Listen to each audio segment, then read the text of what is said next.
ஒரு புலி செத்தால் எப்படா 20,000 பேருக்கு கிடைக்கிற தண்ணி அளவு குறையுதுன்னா, இந்த மான், இந்த காட்டெருமை, இந்த ஆடு எல்லாம் மேய்து பாருங்க. இந்த புல்ல மேயறதுனால புல்ல அழிஞ்சு,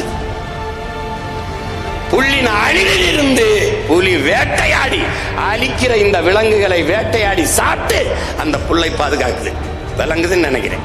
இப்ப பாருங்க, இப்ப இந்த மான் அழிக்கப்படுவதால் அந்த இடத்துல புல் காக்கப்படுகிறது. இப்படி மான் இப்படி திங்குது, அதை பார்க்க கூடாது. அது உணவு சுழற்சி, இயற்கையின் விதி. அது நீர் புல்லுக்கு உணவு, புல்லு மானுக்கு உணவு, மான் புலிக்கு உணவு. ஒன்னு ஒன்னு ஒன்னு ஒன்னு சார்ந்து சார்ந்து இருக்குது. அப்படிதான் நம்ம யாருக்கு உணவு? ஒரு நாள் இந்த மண்ணுக்கு உணவு, அவ்வளவுதான். உனக்கு விளங்குதுன்னு நினைக்கிறேன். இது இதான் உணவு சங்கிலி. இதான் நம்ம அப்பா சொல்றாங்க, நம்மாழ்வார். இதுல ஒன்ன துண்டிச்சு வச்சுக்க, கதை முடிஞ்சு. அப்படி இருங்க பாருங்க. எப்படி இதுல ஒண்ணு துண்டிச்சான்னா, நீ பாரு, கொசு ஒன்ன கடிக்குது. ஒரு அற்ப கொசுவை ஒழிக்க முடியாத இவர்கள் ஊழல் லஞ்சத்தை ஒழிப்பேங்கிறாங்க. நீ நம்பிட்டு அலைகிற. ஏன் கொசு எங்க உருவாகுது? சொல்லு, கொசு எங்க உருவாகுது? சொல்லு, கொசு எங்க உருவாகுது? அழுக்கு தண்ணியில உருவாகுது. தண்ணி ஏன் அங்க அழுக்காகுது? அங்கேயே தேங்கி இருப்பதால் அது அழுக்காகுது. அங்க கழிவு நீர் தேங்கி இருக்கும் போது அங்க கொசு முட்டையிடுது. அந்த முட்டையை ஒருத்தன் சாப்பிடுவான், அவனுக்கு உணவு. யாரு?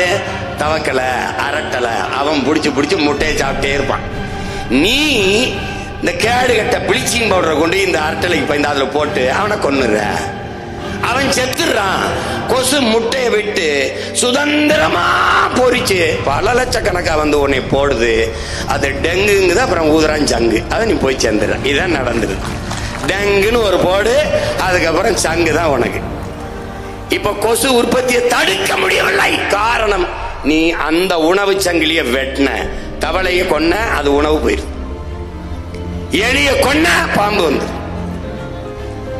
பாம்பு சத்து, கருடன் எல்லாம் அந்த அதுகளுக்கு உணவு இல்லை. ஒன்னு சார்ந்திருக்கு.